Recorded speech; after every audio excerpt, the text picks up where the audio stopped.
They will also start arguments and meetings so as to disrupt them.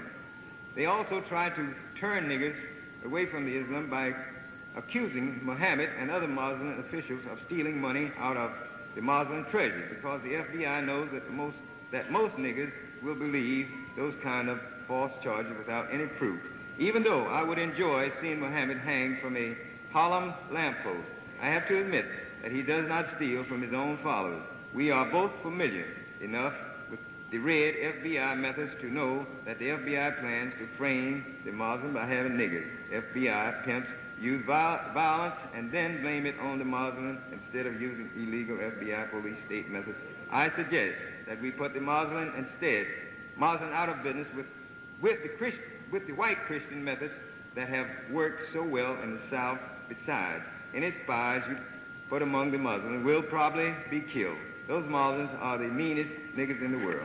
Page number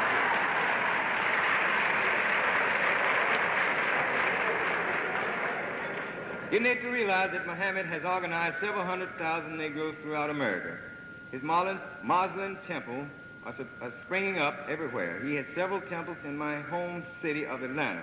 If you were a student of race, you would know that Christianity is the white man's religion and has only been successful in white countries, whereas the Muslim religion, Islam, is a nigger religion which appeals to the nigger, black racial instinct. That is why the Muslims grow stronger every day, even though every nigger that becomes a Muslim will go to hell when he dies. If we fail to stop the Muslims now, the 16 million Negroes of America will all soon be Muslim, and you will never be able to stop them. Reports from Christian missionaries say that Islam is sweeping over all of Africa, so don't underestimate the Muslims. Up to and including its edition, copyrighted in 1956, the Encyclopedia Britannica admitted that under the heading of Negro, that the nigger is closer to the anthropoid ape than the white man is in every respect except one. It also reveals that the nigger to be natural, born cannibal. For more information about the facts of race, I suggest you read Take Your Choice, Separation, or Mongrelization it is, by the late U.S. Senator Bilbo of Mississippi and the White American, by Ernest Severe Cox. Both are in the Library of Congress. Another valuable race book is The Cult of Equality by Stuart O. Landry. 305 Charters, New Orleans, Louisiana. Therefore, you can easily see that your problem is with black savage. We will help you put the blacks in their place before they turn all of your great cities into a barbaric jungle. The NAACP is a bad gang, but I assure you that the Muslims are 10 times more dangerous. The NAACP is a cream puff compared to the black Islam. The NAACP likes white people so much that its members try to associate with us whites every day. But the Muslims think they are better than us whites, even though everybody knows that we whites are superior to the nigger coons. I guess you know that the NAACP is headed by a man who is not a nigger, but there is a bad nigger at the head of the Muslims.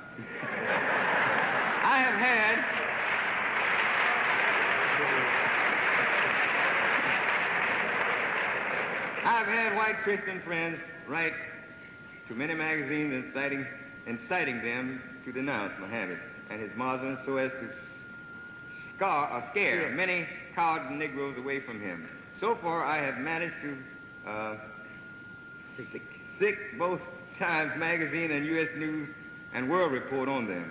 Police Commissioner Kennedy, my dear friend, I now offer you the service of this Christian Knights of the Ku Klux Klan for the purpose of maintaining white supremacy in New York City and for keeping New York niggers in their place. I think 5,000 Klansmen could clean up Harlem for you if you would give them police badges and New York police uniforms to wear instead of that Klan uniform. They will leave their Klan robes at home so the New York niggers won't know that your police reinforcements are white Christian Klansmen. You can use our Christian Knights as guards to protect every white business in Harlem and also other New York areas where niggers customers are giving trouble to white businessmen. After all, how do the black jigaboos expect to live without white businessmen to sell them what they need? You can also use our Klansmen to escort white salesmen into Harlem and other parts of New York City that are suffering from the black plague.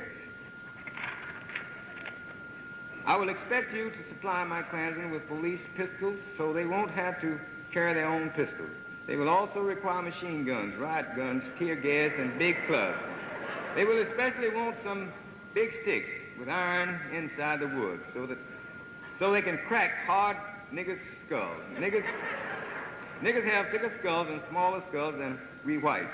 In your police uniform, my Klansmen will teach New York niggers to respect white Christian policemen. I will send my Christian Knights to your rescue as soon as you call for them.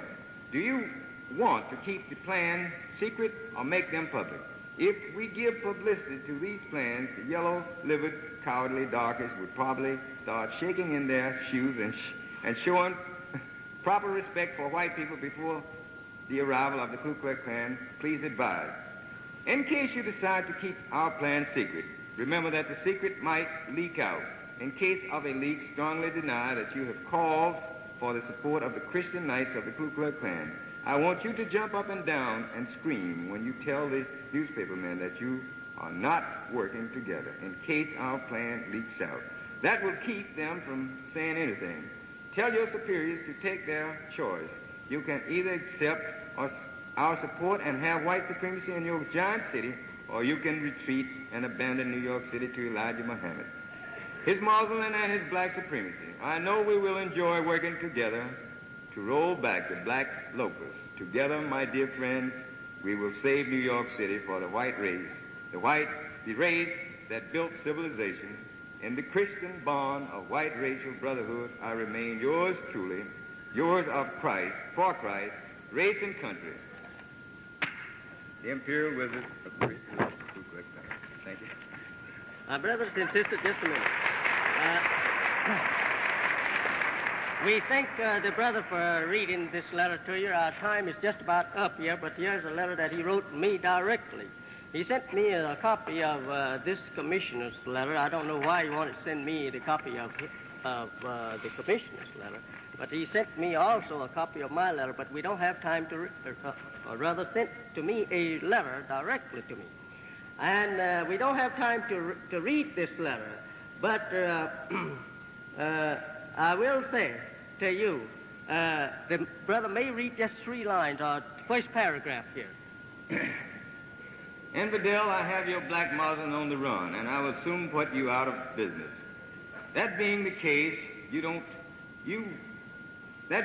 why don't you dissolve your Muslim niggers organization or Islam and tell your darkies to go home and be good niggers and to stay in their place? Muhammad, you don't have a chance against me because I am using other niggers against you. Some niggers work for me for pay, and others work for me because they are cowards, and some of them work for me because they know I am right.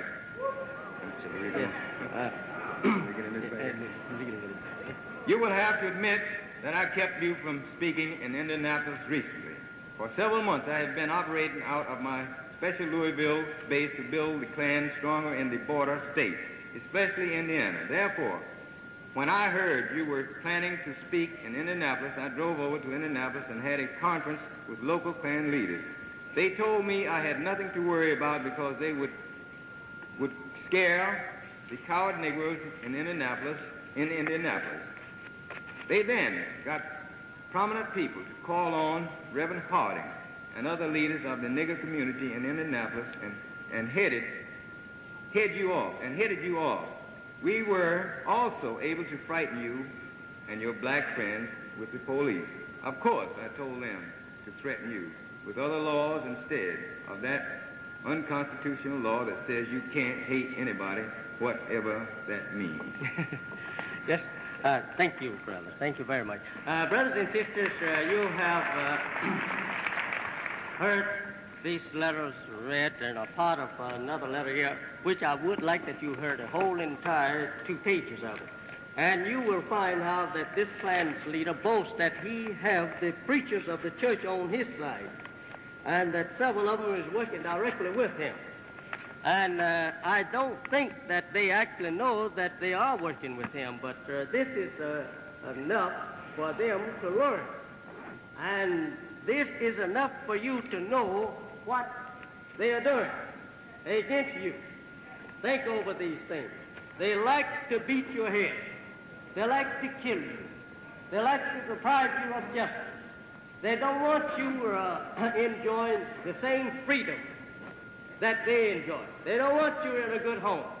They don't want you in their neighborhood. They don't want you in their country. So why should not you and I unite and get out of their country? Let's get out from among them.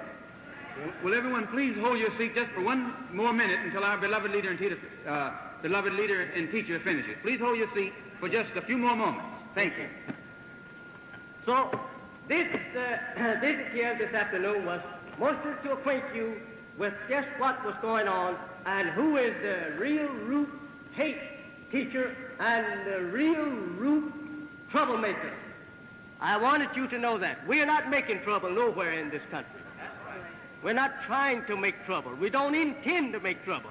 We only intend to try to unite our people, get them together, tell them the truth, and teach them to go for themselves and stop laying around licking white people's boots, begging them for a little piece of bread and a little dime, our job to make a dime.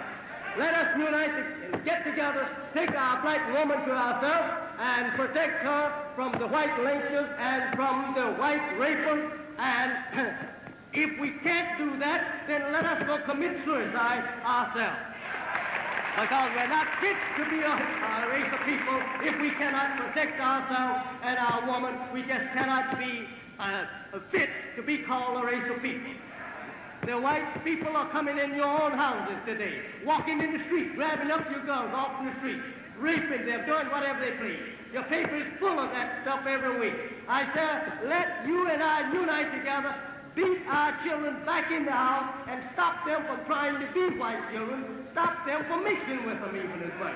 Stop our woman from painting her face like white people. Stop our woman from dyeing her hair like white women.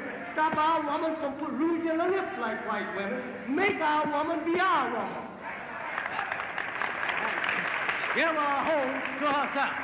And then the world will respect you. You can't be respected over here crying to be white, crying to have white people to allow you to marry them. You can never be respected. Who wants a people like that? And what man is fit to be called a man who will allow his wife to sit right in his face, dye his hair, her hair, like white people's hair, then paint her face like white people? Right there and then I tell my wife, since you want to be one of them, get out of here and go to them and don't never come back this way anymore. If a white man saw his wife trying to blacken her face, blacken her hair, blacken her eyes, and her eyebrows to look like black niggers, he would kill her. I say, my friend, wake up and be a man yourself. And stop standing around arguing with each other. As soon as a leader rises up among you to help you, you are ready to stone him. And you can try and stone me if you want to. I'm going to try and love and make unity for you. You do whatever you want. I'm never going to throw a stone at you. But I have someone behind me that will throw stones at you. So don't bother with throwing stones today. Bother about trying to make unity among the black man and try to be the black man's brother everywhere you find him on the planet. That's your best bet today, is to try to be in unity with all dark people. Stop trying to be in unity with the people that don't want you. They hate you and call you a D-black so-and-so and so. Get out of that people's face. Stop begging them to live in their community. Stop moving in their community. Stop sticking your black child up around their white children in their school, forcing them to admit your children. Go ask them to build you a school. Go ask them to give you the textbooks that they have. Go ask them to finance your school until you're able to finance it for yourself. And your children will be better children for the future. Instead of trying to make them stick up over there in a white school where they are stoned, kicked out, cursed and called all kinds of ugly names. You're a fool for doing so, trying to break the way into a man's house that is kicking you out. Get out of his house and go for yourself. This earth is large enough for you and I to live on it. Ourselves, not in the white man's house. The white man wants America, let him have America. Let you and I go elsewhere, where we came from. Stop making trouble for yourself, and him too. If he's through with you and I, he has freed you and I, let's act like free men. Go for our free self. I thank you. This is our conclusion. Sorry we had to stay up to the last very minute. This is the very minute. Thank you, but all who would like to line up here and give their names to us, that you are joining the unity of the black men, I say, come on up. Come right on up. All of you that would like to join up with us, come on here and take the name as quick as possible. Come on over here. Come on and join up this thing. Let's have unity among ourselves. That's right.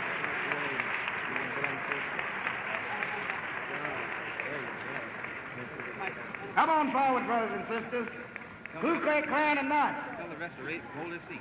Everybody that's not registered, please remain in your seat. Come on up and see and shake the hand of Honorable Elijah Muhammad and prove to him that you're a man and that you're behind a black man. If you think it's time for black men to have their freedom, their justice, their equality, then get behind a man that's standing for black people. Get behind a man that is defending the black man. Get behind a man that is not afraid to put his life out for the black man and the black woman of America. The Honorable Elijah Muhammad. Those who are not registered, please keep your seat. But if you are a black man and think it's time for black people to get behind black men, stop following the Ku Klux Klan, then come on and get behind the Honorable Elijah Muhammad. Your own kind, your own brother, your own leader. Honorable Elijah Muhammad knows what it means to suffer. He knows what the little man in the street is going through with. Honorable Elijah Muhammad says it's time for us to have some earth that we can call our own. It's time for us to have something, security, happiness, protection for our women and children. Don't be afraid. Come on and get behind Honorable Elijah Muhammad.